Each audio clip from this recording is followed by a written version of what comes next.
Já vás vítám u našeho 5. dílu Krumži podcastu. Jsme tu po dlouhé době a jsem tu dneska s Žanet a Jardou. Ahoj. Ahoj. Jak jste se těšili na dnešní podcast? Hele, já jsem se těšil moc. Minulý podcast vlastně, když jsem tu byl taky, tak byl s Alenkou a byla to velká zábava, takže jsem nemohl odmítnout další pozvání, takže jo, já jsem se těšil. Super. Co ty, Žanet? No, abych řekla pravdu, tak po té dlouhé době jde znát zase ta nervozita. Zase je to jak tenkrát poprvé, takže by bylo lepší nevynechávat opravdu, ale léto bylo krušný a tak se tady setkáváme znova po větší pauze a dneska jsem se rozhodla svoji moderátorskou roli převést na mého manžela. Děkuju. Takže jsem zvědavá, jak to zvládneš a těším se na to. A věřím, že to zvládneš. Jsem zapomněl dodat. Dneska to budeme probírat, jak se náš gym posunul za tu dobu, co jsme vlastně tady nenatáčeli, nebo co jsme tu nebyli. Tak bych tady chtěl probrat, kde jsme teď a kam se to posunulo. Zkusíš to rozjet? No rozjedu to teda. Kam jsme se posunuli za tu dobu, co jsme tady nebyli? Teda, to bylo vlastně léto, celé léto jsme vlastně nenatáčeli, jak jsem říkala, že to léto bylo krušný. Co jsme říkali vlastně naposledy, že míříme na soustředění, takže od té doby jsme byli na soustředění, který bylo moc fajn. Rozdělili jsme se tam na týmy, Matyho tým a můj tým. A kolik nás bylo vůbec na tom soustředění? 17? 16 plus ty si tam vlastně přijel další den, viď? Já k tomu mám potom co dodat, k tomu soustředění taky. Jasný. No, takže soustředění to bylo moc fajn. Byli jsme tam vlastně na víkend. V pátek jsme přijeli, v neděli jsme odjížděli, bylo to plný sportu. Jo. Taky jsme tam jedli, takže to bylo taky super a myslím si, že jsme tam byli rozděleni jako kluci, holky na půl, že to zrovna tak hezky jako vyšlo. A za mě bylo teda moc super. Ještě k tomu, jako jestli můžu dodat, tak teda tým, který vyhrál, byl ten můj tým samozřejmě. A to bych klidně dala do titulku ještě. Co říkáš na tu přípravu toho soustředění, když to vlastně měla zařizovala ty? To je ta horší část, no. To bylo docela náročný, protože jsem připravovala vlastně hru po hře a nechávala jsem si na to dost času. Třeba 14 dní jsem připravovala fakt jako od rána do večera ty hry a nějak jsem jako přemýšlela, co se tam bude dít. My jsme to pojmuli trošku jako Survivor. Prostě jsme tam měli různé aktivity a zároveň potom hry. Aktivity vymýšlel právě Máťa, že se tam cvičilo i teda. A potom já jsem dělala soutěže a ty soutěže mi zabrali spoustu času, ta příprava. Ale myslím, že to vyšlo nakonec jako hezky. Něco se samozřejmě dolazovalo za průběhu, protože jsem neodhadla, jako, že bude takovýhle počasí, že budeme na tomhletom povrchu a bude se kýbl vylejvat jinak a že ručník bude mít jinou gramáž a takové věci. To za mě to bylo fajn, jako, že jsme tam smelili hodně tu partu. To bylo fajn. A že jsme vlastně poznali ty lidi takhle mimo. To jo, mimo to, jak se chovají. To bylo super. No Jaroušku, co řekneš tomu ty soustřední? Ty jsi přijel pozdě. Jo, tak jak už Žanda zmiňovala, tak jsem přijel o den později. A to je vlastně i taková ta největší změna, která se za to léto odehrála, co se týče u mě. A vlastně se to týká i vás, že jo? Tak vlastně, když jsem přijel o ten den později na to soustředění, tak to bylo z důvodu, že jsem skládal vlastně zkoušky na fitness trenéra, což už jsme mimochodem řešili minulý podcast, když jsme tady byli s Alenkou, myslím, že jsme se tam o tom zmiňovali. No a vlastně den, kdy jsem přijel na soustředění, tak to byl den, kdy jsem úspěšně složil zkoušky, takže jsem vlastně na soustředění zároveň jakoby trošku oslavoval, co se týče toho sportu a tohle a víc jsem prostě jakoby, měl jsem prostě radost z toho a myslím si, že i ostatní, když mě tam přivítali vlastně celá ta parta z toho gymu, tak prostě bylo to fakt jako krásný a hodně mě to dojalo, že jsem fakt zjistil, že každému tam na mě jako záleží a blahopřáli mi prostě každý zvlášť a bylo to super, takže takový pozdní příchod, ale dobrý pozdní příchod. To ani nevymyslíš, ten příchod, že jedeš těch trenérských zkoušek přímo na to soustředění. To jo, to je pravda, jako čerstvý tréně. Byl to tvůj nejtěžší moment v životě? Tu zkoušku zvládnout, nebylo to jednoduchý, že jo? Bylo to docela důležitý pro tebe? Jo, já jsem vždycky říkal, když jsem mě kdokoliv zeptal na tady tu otázku, jakoby co bylo pro mě nejtěžší v životě, tak jsem vždycky říkal, že jako asi ta zkouška té maturity, že to je prostě takový jako klišé, který se říká vždycky. A vlastně do toho zapadá i tady ta zkouška na toho fitness trenéra, protože to pro mě fakt jako hodně znamenalo. A nejenom, že mě to prostě neskutečně baví, neskutečně mě to naplňuje, ale prostě jsem tak cítil, že to prostě potřebuju, protože vlastně jsem skončil v zaměstnání a rozhodl jsem se tím živit a všechno jsem to vlastně udělal ještě předtím, než jsem vlastně složil tu zkoušku, takže pro mě to fakt jako znamenalo strašně moc. A když se vrátím k té maturitě, tak prostě tady to je úroveň maturity, že jo, to prostě jakoby máš ten papír úroveň maturity, takže jo, je to jeden z těch jakoby nejtěžších momentů, který jsem zažil, no, zkouška. Super, hezky. Tímhle bych asi to soustředění. A mimochodem ještě k tomu soustředění, teda pro mě, že uzavřeš to téma, tak samozřejmě práce na tom byla obrovská, klobouk dolů Žandě i Matimu, jak to uspořádali. A myslím si, že to úsilí na tom bylo fakt jako hodně vidět, že bylo vidět, že jste se fakt jako na to parádně připravili a bylo to super. Děkuji. I když později jsem přijel, ale i tak jsem si to naplno užil. To jsme rádi, že to Ty vidíš. jsi vlastně potom padl do Matyho týmu, veď? Jo. Tě to rozseklo. Takže jste byl vlastně posílený, nebo ne? Byli jsme posílení. Ne, ale já samozřejmě, že jste byli posílený, ale že vás bylo potom víc, nebo ne, nás bylo jako... Já myslím, že jsem to nějak vyrovnal, ne? Nebylo jo, to vás tak? bylo víc, Jarošek to vyrovnal, ale tak... To nevychází. Nebylo to tak, že vás bylo 17 a se mnou 18 náhodou. Já mám pocit takový, že se to tak jako vyrovnalo. Já mám takový pocit, že bylo asi 17 a se mnou no, bylo nás 10 až 50 na tom soustředění. A že jsem to myslím nějak vyrovnal ty týmy, jakoby. No, já prostě, si myslím, že jsi to vyrovnal. Samozřejmě jako nechali jsme Žandy tým vyhrát, že jo? No, jako správný gentlemani, ale... A to už je, no. To už je. Příští to nerozebíral. Blahopřejeme. Ale chci to říct, že příští rok asi pojedeme znova, ne, určitě. Já uvidím. Já bych chtěl. Já vám to možná připravím a zůstanu doma. Určitě bych chtěl taky, no. A tím bych to asi uzavřel. Tohle soustředění bylo fajn. A co říkáte na zbytek léta? Měli jsme tam nějaký výzvy naše, co se teď docela u nás rozmohli. Byli jsme i na vodě společně. Na vodě vlastně jsme byli. Voda. A co říkáte třeba na tyhle výzvy, na tu vodu, co jsme měli společně? Je to jako normální, nebo jako přijde vám to jako něčím výjimečný? No, je to jako... Nepřijde mi to výjimečný, jako. Můžu začít? Jestli to přijde výjimečný, tak jo. Hele, samozřejmě, že mi to přijde výjimečný, protože si úplně nemyslím, že nějaký jiný gym má prostě takovýhle ten vztah jakoby ke všem těm klientům a že by prostě jakoby majitelé gymu vymýšleli nějaký takovýhle výzvy pro všechny klienty a tady toto je samozřejmě ta výjimečnost v tom, že prostě už jsme to zmiňovali několikrát, že to je prostě rodinný okruh, se dá říct, že jo. A fakt jako tohle jsem ještě nezažil, jakoby takovýhle výzvy a za mě jsou prostě skvělý, protože si myslím, že to ještě víc jakoby ten kolektiv zpevňuje a prostě působí to jako takový tmel tady to, no, a jako to je, víš? To jsou slovíčka. ale jako je to super za mě, jsou super tyhle výzvy a strašně jsem rád, že ty lidi to prostě baví a že hromada lidí se do toho zapojuje. To jo, no. To mě překvapilo, no, že jako hodně lidí se do toho zapojilo a hodně lidí to bavilo. Co říkáš na to ty? Jaký máš na to názor? Na výzvu? Když ti to nepřijde výjimečný. Na výzvu nebo na vodu? Na obojí. Tak na výzvu. Já začnu výzvou. Výzvu teda, tu jsme dělali v létě jakou? To byla výzva... Běhání bylo. To bylo taky... Běhání, chození 3 kilometry vlastně. Týden každý den a dokumentovat to. Tak to jsem si moc užila a dost mě mrzí, že jsem z toho pak vlastně jako vypadla, protože pro mě to bylo dost náročný z důvodu času, že jsem tak jako byla zvyklá mít, jako mám zajetý ráno, že ráno vstanu, postarám se o psa, uklidím doma a jdu do práce. No a teďkon to bylo vlastně ještě ozvláštěný tím, že jsem vlastně musela stihnout někdy ty 3 kilometry jako ujít nebo uběhnout, že jo.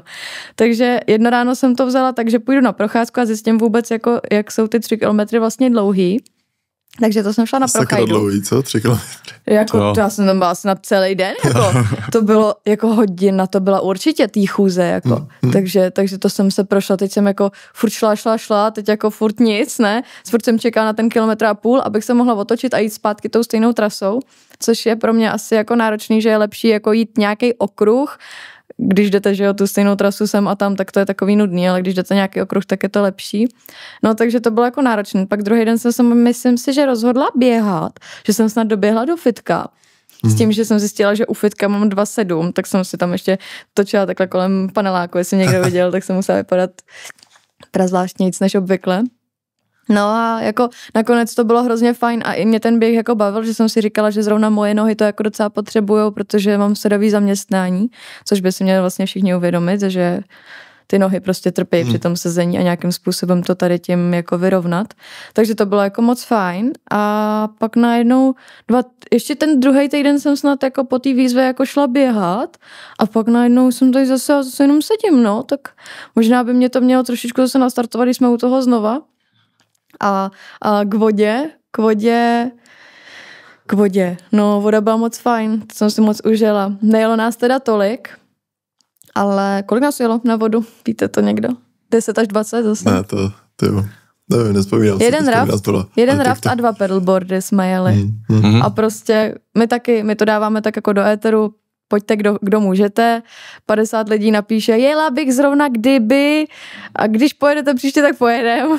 Ale prostě fakt potom my nějak 10 se rozhodne, že s náma pojede, no. Ale bylo to moc fajn, vždycky se to tak jako zúží a vždycky je to prostě fajn, jako.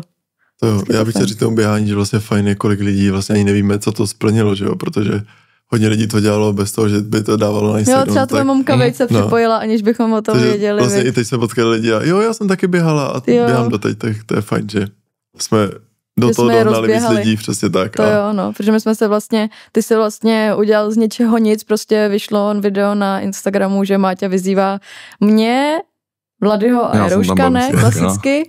A ty jsi nás tam vlastně zmínil, že nás vyzýváš a že to máme poslat dál. Takže jsme do komentáře potom označili další 3, co vyzýváme a najednou nás tam bylo spousty. Spousty, no. Byli lidi, co to teda asi se na to vykašlali nějak, ale i lidi, že jo, tam zlomená noha, ruka, záda si jinak šli. Jako dávali mi to dost sežrat, no. A co říkáte na tu výzvu, co teď bude? Otužovací. Od prvního. Vlastně jsme úplně nadšený, jo, takže to zase přišel Máťa. Přišel Máťa a najednou nás vyzval na otužovací výzvu. Naštěstí, jako je říjen, není leden, to bude jako ještě horší, ale jako já se prostě na zimu těším, až mi bude dávat smysl jít do teplý vany a jako otužovací výzva, jako ráda bych to zkusila, protože je to samozřejmě úplně jiná challenge, jako to je úplně prostě něco jiného zase, ale Vyjď, Roušku, my nevíme úplně, jestli půjdeme, no. Ale já to mám tak, že spousta lidí už mě jako zná, že třeba jako držkuju a tohle, takže teďko jako úplně jako nejsem z toho nadšenej z té výzvy, ale lidi, co mě znají, tak prostě stejně ví, že já to minimálně aspoň jednou prostě vyzkouším, jako já už i teď to prostě v sobě cítím, že vlastně to už je zítra, ne? To už je zítra. Že prostě stejně půjdu a vyzkouším to a třeba mě to fakt jako chytne a vydržím to třeba měsíc, jako, no, nebo prostě celou zimu, jako, nevím. U mě člověk nikdy neví, ale ačkoliv jsem tak jako s nadsázkou říkal, že to bude asi nejspíš první výzva, kterou jako skipnu, nebo jako úplně jako vynechám, tak si stejně myslím, že do toho půjdu, protože znám sám sebe, lidi mě znají, že i když prostě fakt jako nadávám, tak stejně jako mi to nedá, vyzkouším to, takže je mi to jasný, prostě si myslím, že zítra do té studené vody prostě půjdu, no. Jak ty to máš v plánu vůbec? Jak to máš v plánu? Plán nemám, ale uvidím, no, buď vana, nebo pojedu někam do rybníka. Nebo ten sud, víš, jak do něj prší ta dešťovka na dvoře. Nemusíš ani daleko chodit. Nevím, jestli to je dobrý, ale určitě bych to točila. Jako, to máte úplně jako... Takže vlastně uvidím, no, podle toho, co mi to vyjde. Nebo tu nádrž, jak máme, víš, na návsi. Do toho... Ten močal. Studenej bude, ne? Tak bude. O to jde. No, včera jsem vlastně přemýšlel s tím klientem, že když se někdo třeba natočí ve vaně, tak jak poznám, že tam má studenou vodu. Což tam dá teplova. Ale tohle to já jsem přemýšlel, že první výzvu udělám právě ve vaně a prostě mě napadlo, jak to udělat, prostě máš teploměr, vemu teploměr, hodím ho do vody, že jo, natočím to na video, kolik je ta voda, kolik je tam stupňů a na video třeba ještě prostě koupím prostě pytel ledu a ještě na video do té vany prostě vyklopím ještě pytel ledu třeba, že jo. Super. Abych udělal prostě důkaz, že to je fakt jako ledový. A teploměr, no. Tak to mě nenapadl, víš, jako nemáme doma. Jo. Co já už jsem přemýšlela, jestli mám aplikaci v mobilu, teploměr, že bych ho strčila do té vody. Takže asi tak, když tak jako tip pro ostatní, no. To jo. S tím telefonem, veď? Jo, s tím telefonem, přesně. Tak jo. Moje otázka, já jsem poslední 2 týdny přemýšlel nad tím a docela jsem se jako utvrdil, že co naše komunita v gymu, za mě se to strašně jako zvedlo a dospělo se to úplně jako zase jinam, než co jsme tu vlastně byli naposledy. Jak to vnímáte vy? Za mě jako úplně, už je tam zase jiná energie, než před těma 3-4 měsícema. Nevím, čím to je, jestli jako náma, nebo prostě jako tím časem, jak to plyne, nebo co se nás jako vyzařuje, ale zdá se mi to, že je to zase o něco kus lepší. Souhlasím. Vyspělejší, nebo jak bych to nazval. Odpověděl jsi sám, souhlasím. Jo? Taky to vnímáte tak? No samozřejmě. Teď jako nemluvím o našem programu, ale prostě jako o komunitě, co tam chodí cvičit. Jo, určitě, jako já si myslím, že lidi by měli chodit a podporovat to, jakoby, co jim dává smysl, že vlastně nechápu, proč by k nám do gymu chodil cvičit někdo, kdo se tam necítí dobře, jakoby, jestli se tam ty lidi necítí dobře, tak by tam prostě chodit neměli, no, jako, je to takový, že zacvičit si můžou klidně i doma, jako, a myslím si, že když by se u nás někoho nelíbilo, tak tou naší pozitivitou jsme schopní ho jako vytlačit, jako víš, jako že když se na ní budeme usmívat, když se bude na tebe usmívat někdo někde, kde to nesnášíš, tak tam prostě podle mě už nebudeš chodit. Hej, to je jako. moc. Úplně moc, jako, to už je moc, tam jsou moc pozitivní, takže si myslím, že tam prostě i tou energií, i tím, že prostě si řekneme, že třeba i my si uvědomíme, že někdo tam úplně nepatří, tak potom vlastně zjistíme, že si to uvědomil taky a už tam prostě nechce chodit třeba nebo takhle. A nebo se změní jeho energie a naladí se na tu naší a je to potom prostě fajn. I jako VIPčka prostě na to máme štěstí, že jsou to fajn lidi a že i když ze začátku jsou třeba trošku z ledu, tak potom roztajou a jsou potom fajn. Co na to říkáš ty, Jaruš? Přesně tak, souhlasím s Žandou. Teď přes léto vlastně trávím strašně moc času v tom fitku, takže já to vidím prostě taky, tu komunitu úžasnou, všechny ty klienti prostě a já se po 6 letech těším strašně moc do práce. Fakt jako jsem z toho strašně nadšenej a i ty klienti a veškerá tady ta komunita prostě v tom fitku ti dodávají strašnou energii prostě. A den je prostě veselější, když tam prostě přijdeš a ta komunita se s tebou baví, žertujete prostě. Znáte se, komunikujete, znáte se prostě, tak ten den je prostě mnohem lepší potom. Je to a hustý, fakt jako jak říkám, já se po 6 letech strašně těším do práce. A kolikrát se ani prostě už nemůžu dočkat, jo, jako už prostě jako, fakt se tam těším hodně. No tak to vidíme, když začínáš ve 2, viď, a už jsi tam ve 12 tam stoupenej. Ne, ale já to mám to samý, viď, já to mám jako to samý, viď, já jsem tam vlastně teďko na plný úvazek od října, takže já mám teďkon výročí.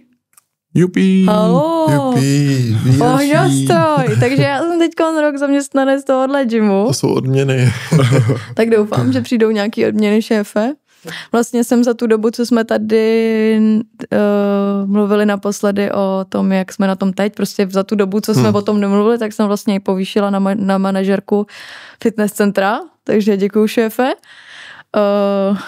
Ty jsi furt jenom jednatel. Takže jenom jednotel. takže jako musím říct úplně to samé, že já jsem strašně šťastná, že máme práci takovou, že nám to dává smysl, že jako je prostě výhoda to, že my to děláme pro sebe, že to je prostě náš podnik a dáváme do toho všechno a všechno se nám vrací. Vlastně tomu podniku se to vrací, ale pak i nám, protože my jsme šťastní, že si můžeme korigovat ten čas sami, že já vlastně můžu přijít do práce, kdy budu chtít. A cítíš, že je to lepší s tím časem? Volným? Mhm. No, S volným časem, tyjo. No jako, abych pravdu řekla, tak když máme třeba volnou sobotu a nemáme nic v plánu, tak docela trpím a radši bych byla v práci, protože úplně si říkám, tyjo, tak to jsme mohli být v práci, že si to furt jakoby neumím moc užívat ten volný čas. A vlastně to si myslím, že se pojí i s těma našima aktivitama mimo gym, že vlastně spoustu času stejnak, i když máme volný čas, tak stejnak trávíme čas tím, že jsme vlastně v práci, nebo víš, jakože nemyslím tím, že když jdeme spolu my 3 do kina, že by to bylo, že jdeme pracovně, jo, ale že vlastně náš volný čas už je prostě jakoby taky pracovní, protože v té práci jsme si vytvořili tu komunitu takovou, že je nám s těma lidma dobře a že vlastně i když máme nějaký kamarády mimo to fitko, tak už stejnak se s nimi nestýkáme tolik jako s těma lidma z toho fitka, protože to jsou teďkon lidi, co jdou stejnou cestou, co my. Máme vlastně stejný témata. Jsme vlastně pořád jako, jak se to řekne? Že jsme pořád jako, že máme stejně jako, že víme o sobě. Jsme stejně naladěný. Že víme, že máme prostě společnou řeč. Ještě jiné. Jako, že víme, co děláme, nebo jako kde zrovna jsme, nebo co myslíš? Jo, něco takového, ale mám pocit, že na to existuje nějaký slovo. Taky ne. Ještě aktivity, pojďte. No jakože jsme prostě jako aktuálně jako víme, v jaký situaci se nacházíme. Něco takového prostě berte to, že jsem řekla nějaký to slovo, který jsem myslela. A že o sobě prostě víme všechno v těch situacích a vlastně nemusíme nikomu nic vysvětlovat. Jakmile jsme prostě... na stejný vlně. Ne? Jo, na stejný vlně, stejnou cestou jdeme teď. Ale prostě, jakmile potom přijdeme do nějaký komunity, kde jsme jako, kde jako, to jsou prostě jiný lidi než gymu a zeptá se nás někdo, tak co, jak jde fitko, jak to šlape, tak my jsme jako, že vůbec na to neumíme odpovědět, protože na to vlastně vůbec nejsme zvyklí, protože jsme neustále jako od rána do večera v komunitě lidí, kteří to vidí, kteří jsou v tom a prostě vidí, že to jde dobře, že to jde správným směrem, že to je lepší a lepší. A jakmile se potom i třeba někdo z rodiny zeptá, jak jde fitko, tak máme prostě chuť říct zavíráme. Zavíráme, nebaví nás to, protože vůbec nevíme, co na to říct a co vlastně ty lidi chtějí slyšet. Jo, to máš pravdu, no. Takže vlastně... Rozjela tuhle otázku. To je moje téma, volný čas. Já volný čas. A když se zastavím, promiň, tak co ten náš VIP program? Jak to tam, vnímáte to úplně stejně? Že se to jako posouvá vejš a vejš?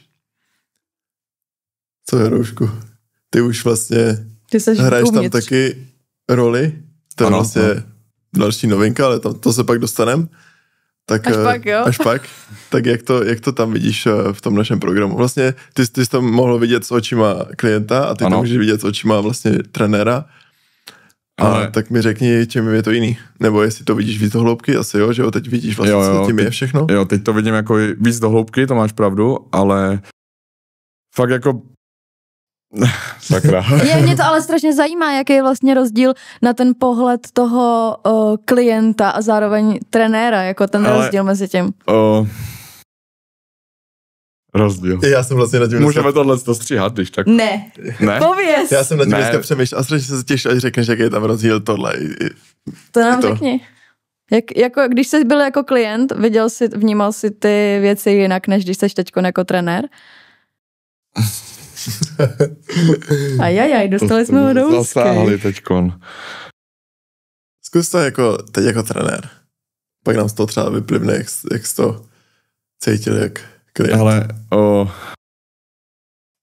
je to asi jako jiný z toho pohledu, že jako trenér teďkon, já to mám nastavený tak, že se prostě každému tomu klientovi věnuju fakt jako 100%. Což bylo i u tebe. Ale teď jste mě fakt jako dostali touhle otázkou. Jo, a prostě jakoby snažím se tomu klientovi věnovat 100%. Ptám se ho prostě, co ho trápí a takhle a takhle. A zase naopak, když já jsem byl tím klientem, tak jsem vlastně úplně tohle řešit nemusel, že jo. Já jsem prostě přišel do fitka a už jsem to měl prostě jasně daný. Teď budu dělat tohle. A jako ani mi to úplně tak jako nepřišlo. Úplně jsem si říkal, tyjo, tak to je jednoduchý, tady mi Maty řekne tohle a tohle dělej. A prostě mi to přišlo strašně takový jako... Snadný, ano. Ale když si to vemu z toho pohledu toho trenéra, tak fakt jako snadný to rozhodně není. Není to snadný, není to lehká práce, Maty ho strašně moc obdivuju. A vlastně Maty je taky důvodem, proč teď jsem tady, že jo, proč jsem dělal ten kurz a tohle, protože Maty prostě mě strašně moc namotivoval. Ale není to jednoduchý, když jsi prostě ten trenér, tak fakt musíš dbát prostě na to, aby se ten klient nezranil. A ten klient kolikrát ani jako neví, víš, že nemůže dělat třeba tenhle cvik kvůli tomu, že ho trápí třeba rameno a při tomhle cviku by si to rameno mohl prostě nějak zmoždit nebo něco prostě. To ten klient neví a ten trenér jo.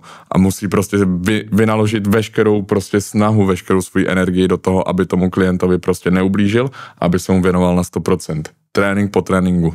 A já teď jakoby nebudu obhajovat naší práci, ale když si vemete, že my s Matym máme za den třeba 12 tréninků, tak prostě fakt jako není to jednoduchá práce a jako klient jsem si tohle vůbec neuvědomoval, já jsem si prostě říkal, jo, teď má Maty mě, po mně má tohle, pohodička, prostě jede to tu jak na běžícím páse, ale také to fakt vůbec není. My jako trenéři prostě máme třeba 12 klientů za sebou a my musíme každému individuálně udělat nějaký prostě trénink, nějaký řád, aby si prostě neublížil, protože ty klienti mají každý nějaký jiný problém, tohle. A fakt je to jako docela náročná práce, není to jednoduchý. Je to hlavně psychicky náročná práce. Je to psychicky náročný. Je to jako já jsem z toho úplně hotová, vy vlastně těm lidem dáváte 100%, každému tomu danému člověku dáte 100% a já si říkám občas večer, kde ještě bere ty procenta na to vůbec dojít domů a říct jsme tam vůbec něco hezkýho večer, víš, jakože úplně jsem si říkala, jestli vám tam nevytvořím třeba nějakou schránku, třeba já tam dám třeba křišťálovou kouli, za kterou vždycky po nějakým klientovi přijdete a nabijete se a vyhodíte všechno, že ty klienti si, jakoby, ty to znáš, že klienti si neuvědomujou, že třeba prostě jako dobrý, něco je trápí, to je jasný, rádi si s nima pokecáme, rádi to s nima vyřešíme, rádi budeme jejich prostě vrba, který se můžou vykecat, to i já na recepci, ale zároveň prostě odsaď pocať, no. Musí si ty klienti uvědomovat, že jako to je náročná práce. A co jsem si teď vlastně teda jako snažil říct tímhle dlouhým jakoby povídáním tady, že právě přesně, že když jsem byl třeba ten klient a teď jsem prostě Matymu povídal nějaký ty problémy a tohle, tak mi to přišlo prostě jenom takový jako samozřejmost, že prostě jo, dobrý, tak teď prostě máme trénink, já se mu vyspovídám a fakt jsem ho třeba hltil jako hromadou věcí, hromadou problémů a vůbec jsem si neuvědomal, jaký je to pro něho. Třeba já jsem si prostě furt říkal, jo, dobrý, tak mě vyslechne tohle, ale on musí, dejme tomu za ten den, vyslechnout třeba 12 takových lidí. A je to fakt jako klobouk dolů. Teď to zažívám a není to jednoduchá práce, ale myslím si, že na mě i na Matym je to neuvěřitelně vidět, že nás ta práce strašně naplňuje a že nás to baví a že může být první trénink, může být poslední trénink toho dne a prostě my se těm klientům věnujeme prvnímu i poslednímu úplně stejně. Úplně stejně na 100% naplno. Je to náročný, ale je to tak, máme tam prostě to srdce, si myslím. To určitě, vy prostě jste osobnosti, který na tohle jako taky léčitelé, víš? Že prostě vám jako něco řeknou a... To je prostě věc, kterou vám opakuju furt vám opakuju prostě den co den, že jsem vám neskutečně vděčný, vy jste mi prostě jako změnili život. Vím, že vám to říkám furt, ale je to tak a mě to neskutečně baví prostě a... Na to tak bude i za 15 let. I z toho pohledu vlastně jsem teď, prostě to vidím z toho pohledu toho trenéra a je to neskutečný a fakt mě to baví. A když, to vím, že Maty to má určitě stejně, že když ty vynaložíš prostě tady tu energii do těch klientů a po měsíci jdou na konzultaci a mají prostě neuvěřitelné výsledky, tak to je ta odměna pro nás. Pro nás je to neskutečná odměna. A jak jsou šťastný, pro nás je prostě i neskutečná odměna to, že nám kolikrát klienti něco donesou, že jo. To prostě, ne, že by nám o to šlo, nějaký dárky nebo něco, ale pro nás jsme vynaložili prostě ze sebe maximum a tohle to prostě zahřeje. A fakt je to pro nás taková odměna.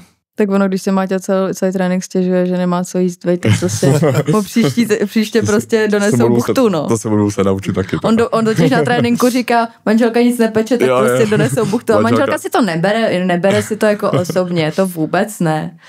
No, tak teď jsem se zase rozvážně rozpovídal. Chápu, že jsi vlastně neměl co říct, protože když jsi klient, tak to vlastně nevidíš, jo, ale pak když jsi z té druhé strany, tak to vidíš, takže... Tak pro klienta je to hodina denně, že jo? Chápu, že jsi to teď... prostě ten klient si řekne, jo, dobrý, tak teď se hodinu věnuje mě, po mně má další prostě hodinovky a... Hodinu se věnuje mě, to je vlastně jediný, co ho zajímá, že jo? A přitom trenér to má prostě tak, že věnuju se 12 lidem 12 hodin, no. To je prostě, tak. Proto bych já trenéra dělat nemohla, protože já nedokážu jako... Pro mě, když si ten klient, promiň, že ti do toho skáču. Odpouštím teda, no. Pro mě vlastně je to takový, že když ten klient si řekne, no tak teď má 50 nebo 60 minut mě a tohle, tak pro mě to kolikrát znamená, ale třeba jakoby, že jsem do toho klienta vynaložil 2 hodiny. Nejenom tu hodinu, protože každý klient je individuální, každý klient má něco, musí s ním, jak už jsem říkal, zacházet jinak a ty přípravy jsou taky jakoby docela náročný časově. Roušek je mistr plánovač, jako ten vždycky přijde a má prostě připravený celý ten den, to je prostě úplně báječný. Ty jako teda nejseš vyloženě zaměstnanec, ty jsi sám sobě šéfem, ale prostě takovýhleho zaměstnance chcete, jako. Prostě to je tak báječný. A jako, na tom je to vidět právě, že mě to fakt neskutečně baví. Tabulky vyplňuje, všechno zajímá, všechno je super, prostě, to je tak báječný tady to. Děkuju. To je spolupráce úplně za jedna. Posunem dál. No počkej, já jsem chtěla říct něco k tomu VIP programu. Já jsem přerušoval. Ne, já jsem vždycky něco rozřekla. Řekni něco k tomu a dodej i tam, na jakém čísle jsme teď a kolik lidí tam máme. Ano, to mám v plánu. Tak to rozjeď. Takže momentálně máme 84 VIP klientů, nebo jako 84. zrovna nastupuje, takže momentálně jich tam kolem 50 pár se jich vydalo už vlastní cestou. A jako hustý až je, že my jsme si to tak nějak naplánovali, nějak jsme si to vysnili, ty čísla, jak porostou, že jsme schopni přijímat prostě 3 klienty, co 14 dní, to 3 klienti, což znamená, že 6 klientů vlastně měsíčně. A od té doby, co jsme si řekli, jsme schopni přijímat 6 klientů měsíčně, tak přijímáme každý měsíc 6 klientů. Prostě, že fakt jako všechno jde tak, jak se to my naplánujeme a jak my jsme schopni vlastně zvládat. A tak to máme s celým podnikání. Prostě co si vysníme, co řekneme, že zvládneme, tak prostě tak přijde a my to zvládneme, protože jsme na to připravení.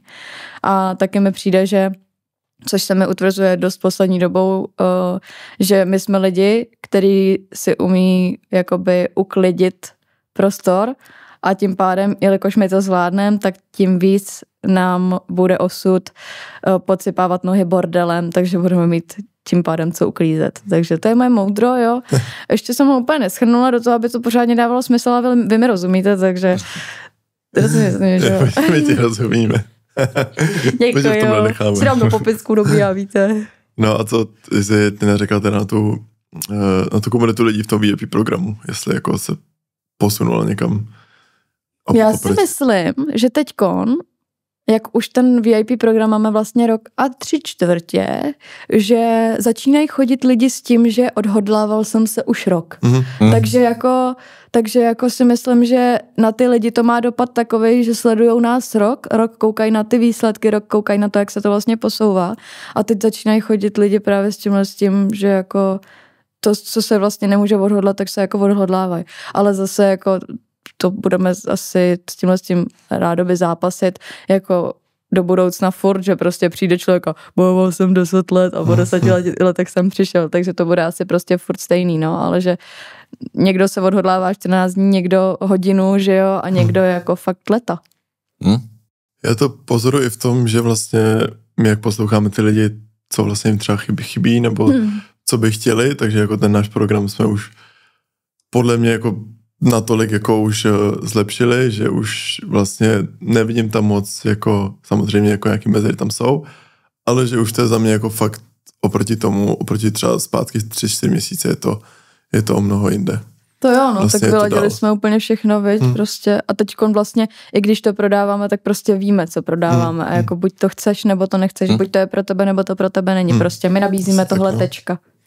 A je to vlastně, funguje to. Funguje to, no. Líp a líp. Možná budeme potřebovat dalšího trenéra. No a když se u toho trenéra, tak vyhlašujeme inzerát. Máme tu novinku, že je Roušek v našem týmu nově, tak jak se cítíš jako v roli, jak se cítíš v roli kouče. Wow. Neřekl bych trenér, protože to není jenom trenér, je to prostě kouč, není to jenom o trénování, tak jak se cítíš, jak to zvládáš filtrovat? Už jsem zmiňoval, že vlastně to léto, to začalo, že jo. A jak se cítím se skvěle.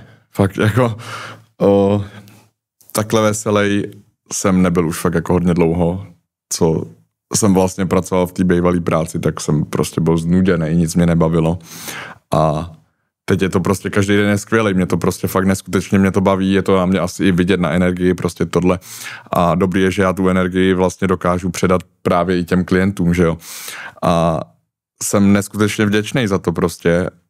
Z prvních klientů jsem měl strach, ale to bylo spíš ne, že strach, ale spíš to byla taková... Já byl jako... taky strašidelný, no. Ne, spíš to... Ne, pardon.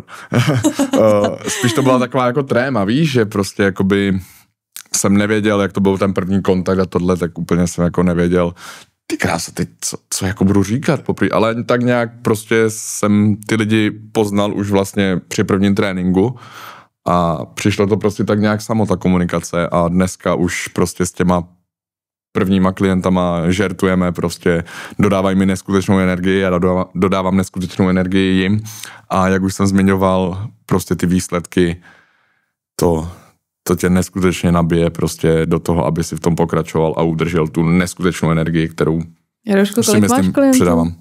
Kolik mám klientů? Zkouška? Jo? Pokud se nepletu, tak k dnešnímu dni bych měl mít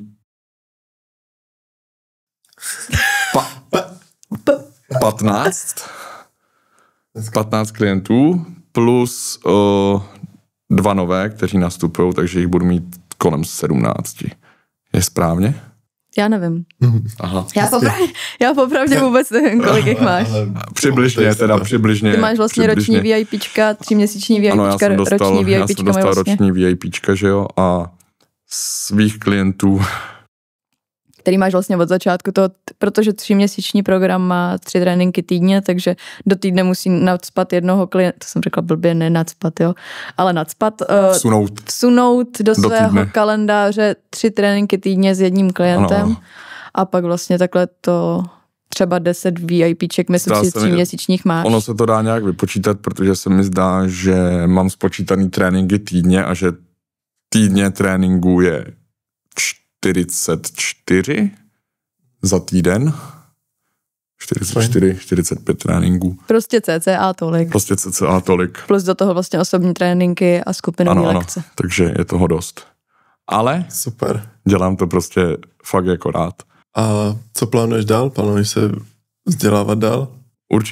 Určitě jako plánuju, akorát si do toho musím prostě nějak teďko najet, furt jsou to jakoby takový ty začátky, takže furt musím si do toho nějak najet a zvládat si vlastně udělat nějaký čas, prostě jakoby vsunout si tam nějaký čas pro sebe, abych teoreticky mohl se vzdělávat dál a tohle, zatím to teda objevuju, ale myslím si, že určitě časem do toho najedu a určitě jako tak nekončím s tím. Získáváš zkušenosti, veď, to je přesně tak. Taky vzdělávání, veď. Hlavně mám i tady jakoby Matyho zkušenějšího mnohem, že jo, takže jakoby ten mi řekl už hnedka z začátku, že jako kdykoliv budu potřebovat, že jo, tak takže velkou inspiraci mám i u něho. Co ty říkáš na Jarouška jako trenéra? Teď jsem přemýšlel na tom, že jste se nezeptali, jak se mám. Mám se skvěle. Jste mě vynechali. Mě teď bylo smutno. Takže vy se nemáš skvěle. Já mám se skvěle. Na Jarouška za mě jako jenom zírám, jak se to chopil, no.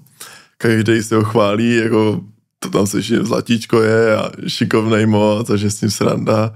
Prej zlato a Jaroušek. A tréninky je baví, takže jako jenom čumím, jak se z toho chopil vlastně jako máš píly, jako to je úplně neskutečně, jako tímhle, co děláš ty, tak předeženeš jako každý ono, protože jako píle je víc než... Děkuji. A i ta naše komunikace, víš, že se vůbec nemusíme bát cokoliv si říct. Přesně. Že nemusím se bát rozvíjet tu moji, jak se to jmenuje, ta vada, jak potřebuju všechno prostě PSD, DSP, CBD. To nevím. Nějaká voda taková, že potřebuju prostě třeba mít otočený proteiny touhle s tou stranou dopředu a takhle. Jo. Že prostě Jarouškovi řeknu, potřebuju hrníčky mít takhle a Jaroušek jde. Vyfotí si to a skládá to prostě podle toho, jak to chci já. To je tak úžasný. Víš, že se prostě nebojíš mu říct ani o tady té kravině a potom se vlastně nebojíš říct vůbec nic, protože když za ně můžeš jít i s kravinama, tak za ně můžeš jít úplně s čímkoliv a on to prostě, sice se tě omlouvá týden v kuse, ale prostě to bere k srdci. Týden v kuse mě to trápí. 3 dny se omlouvám. 3 dny se omlouvám a týden v kuse mě to trápí. A já vlastně nejsem to, promiň. Já jsem jenom chtěl říct, že prostě Žanda už to asi s Matým poznali, ale nerad dělám prostě chyby a jakmile tu chybu udělám, tak mě to fakt jako dlouho trápí. Já to mám stejně. Dlouho trápí a prostě 3 dny se omlouvám. Ne, já nedělám chyby. Takže dneska je to 3. den, pardon. A za co se omlouváš dneska? Já nevím. Já se chtěl říct, že jsem vlastně rád, že už ráno v gymu nejsem sám, vlastně, že tam přijdu. Jo.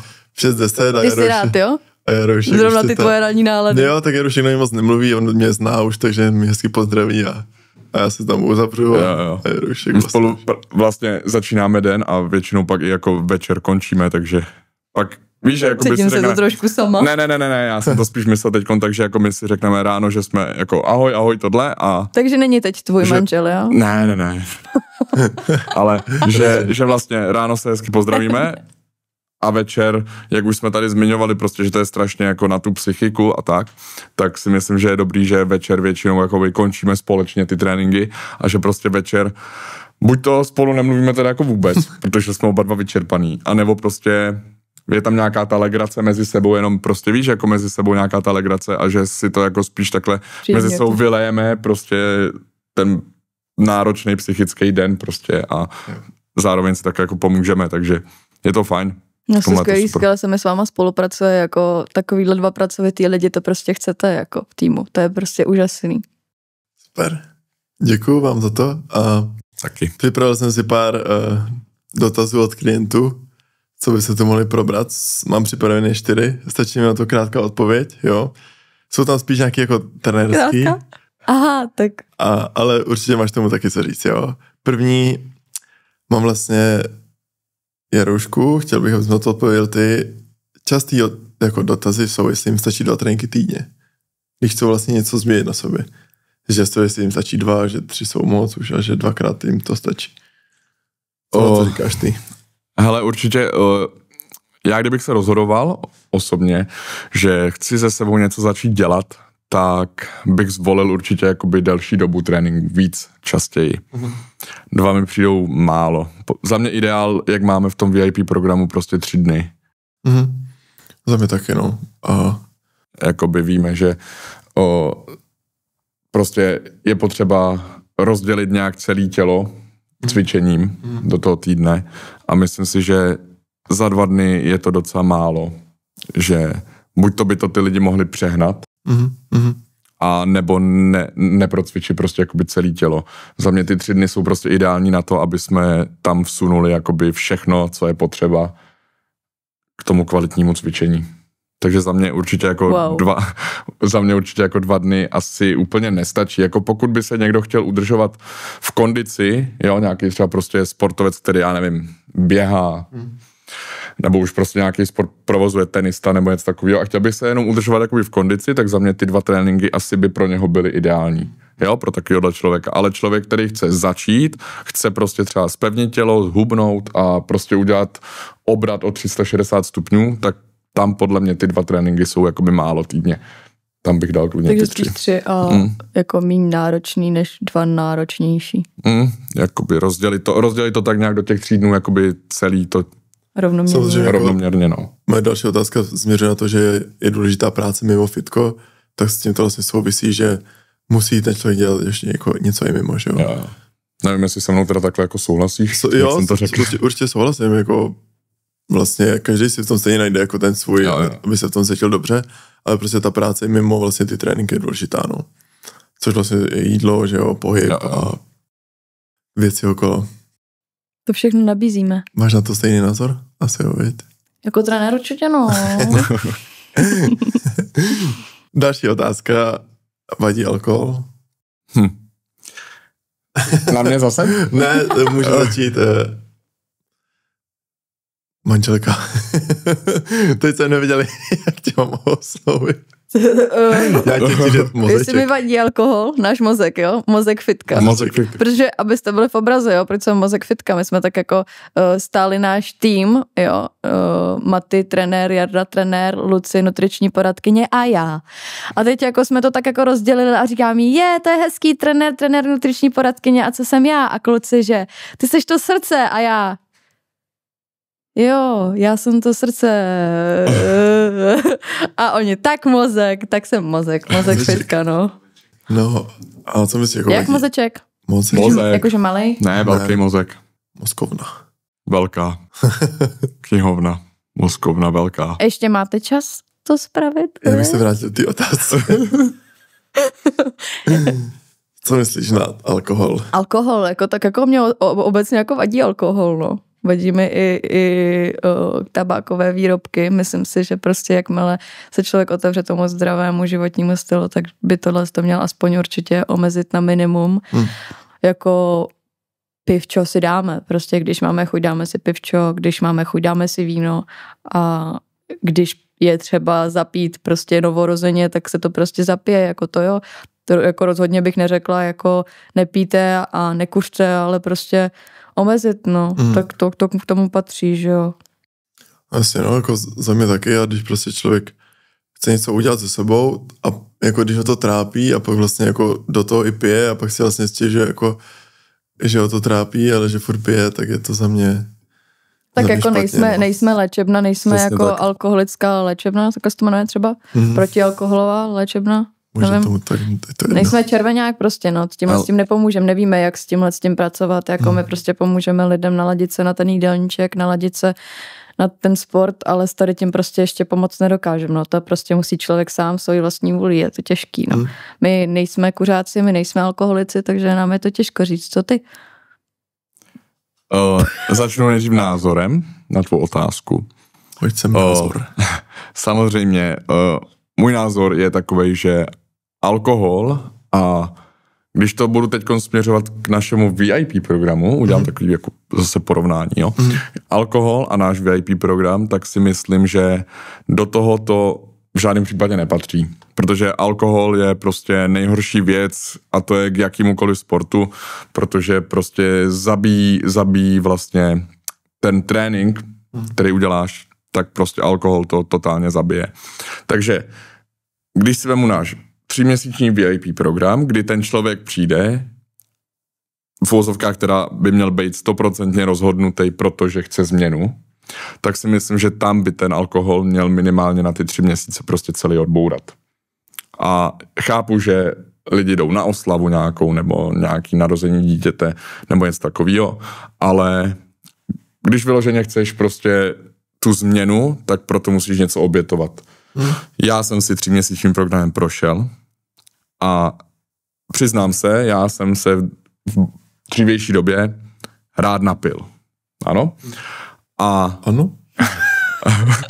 Ano. A když jsem přišel do 3měsíčního VIP programu, tak jsem to odboural na 100%. Ani jednu jedinou kapku jsem v 3měsíčním programu neměl, protože jsem si prostě šel za tím, že chci udělat komplet změnu a jo. Tak mi to vadilo, kámo, přesně. A že chci prostě udělat kompletní změnu a mám to tak nastavený, že ten alkohol k tomu prostě nepatří. Co ty cigarety? Hele, cigarety, to je na díl a nechal bych to třeba na příště. Asi taky bych to tímhle uzavřel, tohle téma, protože alkohol jsme tak jako probrali, ale cigarety bych nechal na příště, je to další téma. Moje další otázka, poslední, co spánek? Často řešíme, jakože někdo nebere vůbec, že je důležitý, někdo úplně odsune jako na poslední kolej, ale za mě je to základ. Jakože myslíš, že třeba někdo dokáže, když třeba někdo spí jenom 4 hodiny denně, tak jako dokáže se jako vyspat vůbec? Jako víš, jakože některý lidi řeknou, že jim 4 hodiny Myslím si, že jo, někdo už to tak má, že mu to vlastně stačí. Když jako fakt mu stačí ty 4 hodiny, není to možný no, jako? No protože už jako on si na to jako zvykne to tělo, víš, jako furt je na ten dluh a pak on si dá ráno kafe, že jo, a toho zase popožené dopředu, takže si myslím, že se na to zvykne, ale vlastně tomu tělu to nedělá dobře. Co se týče ještě u toho cvičení právě, že jo, tak spánek je jedna z nejdůležitějších věcí na regeneraci. A jestliže ten člověk ti řekne, no ale mě prostě ty 3-4 hodinky stačí a cvičí, tak časem se tam prostě nějaký ten problém podle mě ukáže. Nějaký problém, který bude mít prostě jakoby souvislost s tím, že málo spí. Svalové zranění, my se třeba jako snažíme ten spánek nějak zkvalitnit, že třeba bereme nějaký ty suplementy na to zkvalitnění toho spánku, aby jsme spali hlubším spánkem, ale že třeba jako taky, když koumám přes hodinky, jo, není to úplně 100% a koumám ten spánek, tak taky nemám úplně jako kvalitní spánek. I když spím 7,5 hodiny denně, což je prostě krásný a mně to stačí, tak i tak jako neovlivním to, jak je ten spánek kvalitní, že jo. I když se fakt snažím, ale tam je to modrý světlo před spaním, jo, prostě koukám do mobilu před spaním, takže jako vždycky se to dá zkvalitnit, no. No, tam je to taky hodně závislý i na stresu, že jo, který jakoby denně zažíváš a tohle, takže prostě jako když máš blbej den v té práci nebo něco prostě furt řešíš a tady to, tak ten stres jako má taky hodně velký vliv na ten spánek, no. Že jo, i kafe třeba, když si dáš v 5 nebo v 6, je to taky rozdíl, že jo, poslední kafe by zapít třeba ve 9-3 hodiny. Protože jestli to tělo s tím srovnáš, že za ten celý den, kolik vypiješ kafí, tak je to všechno, dá se s tím prostě hrát, no. Dá, no. Ale prostě ten spánek je důležitý pro tu regeneraci a pro celkovou energii, že jo, pro duševní zdraví. Já jsem si třeba taky dřív jako říkával, já jsem si taky dřív říkával, že ten spánek jako důležitý není a tohle, ale teď už to zase viděl jsem to z pohledu klienta, viděl jsem to z pohledu trenéra a vím, že když jsem prostě byl v programu a ten spánek byl fakt jako nekvalitní a tohle, že jsem fakt byl jako unavený.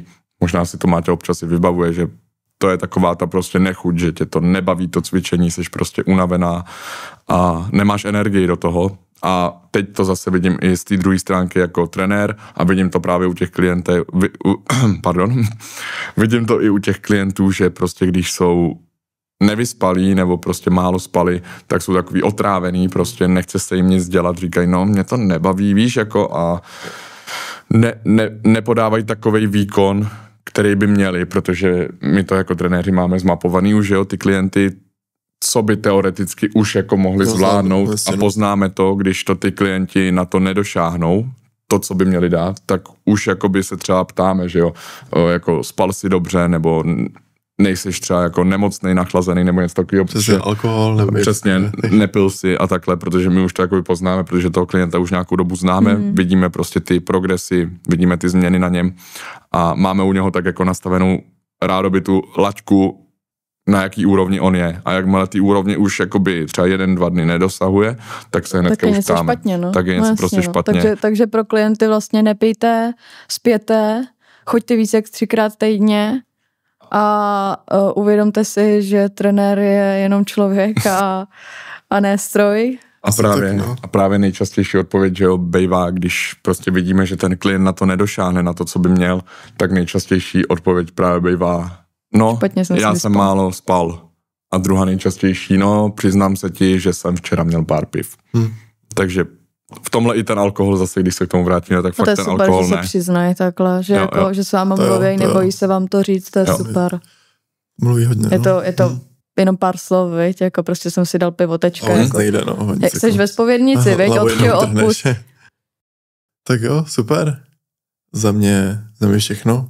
Já bych vám chtěla teda poděkovat, že jsme teď takovým stabilním týmem, ve kterém se nebojím cokoliv říct,